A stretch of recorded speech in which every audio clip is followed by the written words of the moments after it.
জামাত ইসলামের এই সামনের নির্বাচন নিয়ে যেটি ফেব্রুয়ারিতে হতে পারে, সেটি নিয়ে জামাত ইসলামের প্ল্যানটা কি? জামাত ইসলামের ভিশনটা কি? তারা কি নিজেদেরকে সরকার পরিচালনার মতো মেজরিটি পাচ্ছে সেই হিসাবে দেখছে? নাকি বিরোধী দল হতে চাচ্ছে? নাকি একটা কোয়ালিশন করে সরকারের একটা পার্ট হতে যাচ্ছে? যেটা 2001-এ ছিল। জামাত ইসলামের ভিশনটা কি ইলেকশনটা নিয়ে একটু বলবেন আমাদেরকে? ধন্যবাদ। আসলে নির্বাচন তো এখনো বেশ বাকি। ইলেকশনের শিডিউল ঘোষিত হলে বা সেটা যত আসন্ন হবে, নির্বাচনী মেরুকরণ পোলারাইজেশন আরো হতে থাকবে। হুম, হুম, কারা কিভাবে ইলেকশন করছে, কোন দলে দলে জোট হচ্ছে, সমঝোতা হচ্ছে কি হচ্ছে না, এগুলো আরেকটু পরে কিন্তু এর চূড়ান্ত রূপ, হুম, হুম, একটা পরিণত রূপ কিন্তু তখন আমরা দেখতে পাবো। এখন জামাত ইসলামী তো ইনশাআল্লাহ নির্বাচনে অংশগ্রহণ করবে। বাংলাদেশের সংসদীয় রাজনীতিতে যে কয়েকটা নির্বাচন গ্রহণযোগ্য হয়েছে, সব নির্বাচনে জামাত পার্টিসিপেট করেছে এবং হুম, সেই হুম, সব নির্বাচনে পার্লামেন্টে আমরা প্রতিনিধিত্ব করেছি, কখনো বেশি কখনো কম আসন দিয়ে। আমরা হুম, পার্লামেন্টে সবসময় থেকেছি। এবারের নির্বাচনে আমরা সেভাবেই প্রস্তুতি নিচ্ছি। তবে সব দল এবং রাজনীতিবিদরা যেমন নির্বাচনের আগে একটা নির্বাচনী মেরুকরণ সমীকরণ পোলারাইজেশনে যুক্ত হয়, আমাদের মধ্যেও বিভিন্ন দল মত ইসলামী সংগঠনের সাথে নানান ধরনের আলাপ আলোচনা চলছে একটা নির্বাচনী জুলাই অভ্যুত্থানের চেতনাকে ধারণ করে মুসলিম উম্মার একটা বিশাল ঐক্যের স্বার্থে আমাদের প্রিভিয়াস এক্সপিরিয়েন্সকে কাজে লাগিয়ে বারবার একটি আধিপত্যবাদী শক্তি এদেশে মুসলিম জনতার উপরে যা হামলে পড়েছে শুধু আমাদের বিভেদ এবং অনৈক্যের কারণে, তো একটা হুম, হুম। ঐক্যের চেতনা আমাদের মধ্যে জেগেছে। তো এটা যদি হয়, আরো কিছু দল যদি আমরা মিলতে পারি, তাহলে ইলেকশনের শেপটা একটু ভিন্ন হবে ইনশাল্লাহ। এখন কে নির্বাচনে কয়টা সিট পাবে, কয়টা আসন আমরা পাবো, আপনাদের প্ল্যানটা কি? আপনারা কি চান? এই নির্বাচনে আপনারা কি অ্যাচিভ করতে চান? ওটা তো যে আমি আগেই আপনারা কি বলেছি। ওটা তো আমরা আগেই অনেকগুলো বলেছি। অনেকগুলো আসন পেতে চান? ধরেন ৫০ টা আসন জামাত ইসলাম পেয়ে যাচ্ছে। ও এটা আপনার না, জন্য ওই সেন্সে ওই স্যাটিসফ্যাক্টরি? সেন্সে আমার অ্যান্সার হলো যে আমরা তো আশা করি যে জনগণের কাছে যদি আমাদের এই ভিশন মিশন নিয়ে আমরা কনভিন্স করতে পারি, ইনশাল্লাহ জনগণ আমাদেরকে ক্ষমতায় যাওয়ার জন্যই ভোট দেবে এবং জনগণ আমাদেরকে ভোট দিলে আমরা ইনশাল্লাহ সরকার পরিচালনার দায়িত্ব ইনশাল্লাহ গ্রহণ করব। এই আশা নিয়েই আমরা মানুষের কাছে যাচ্ছি, মানুষকে সেই আপিল করছি। আমরা আল্লাহর মেহরবানি পেলে, জনগণ ভোট দিলে আমরা ইনশাল্লাহ সরকার পরিচালনার যোগ্য হব, রাষ্ট্র আপনারা কি ক্ষমতায় যাব। ৩০০ আসনে প্রার্থী দিবেন? এটা কি আপনারা এখনো ডিসাইড করেছেন না আমরা করেননি? কয়টা আমরা আসন? প্রাথমিক প্রস্তুতি আমরা নিয়েছি, কিন্তু যদি কারোর সাথে আমাদের জোট সমঝোতা হয়ে যায়, তখন তো কিছু হুম, আসন ছাড়তে হবে। ২০, ঠিক, ৫০, ঠিক। ১০০ যদি ছাড়ি, তো আমাদের কিছু আসন থাকবে। তো কার সব সাথে মিলে জোট হওয়ার সম্ভাবনা আপনাদের বেশি? এনসিপি নাকি ইসলামী বিএনপি? দলগুলোর সঙ্গে তো একটা আলোচনা চলছে, যথেষ্ট অগ্রগতি।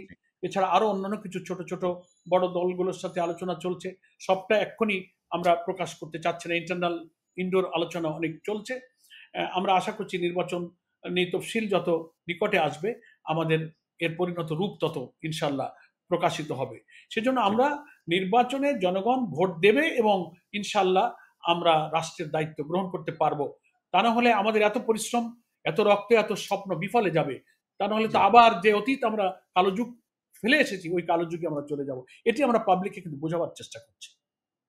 বা ইসলামী জোট, ইসলামী দলগুলোর সাথে জামাত ইসলামের যে জোট, এটা নিয়ে একটু আমি আপনার মতামত জানতে চাই। সেটি হচ্ছে যে এটা একটা আবেগের মতো আমার কাছে মনে হয় যে অনেকে বলেন যে বাংলাদেশের সব ইসলামী দল এক হয়ে যায় না কেন?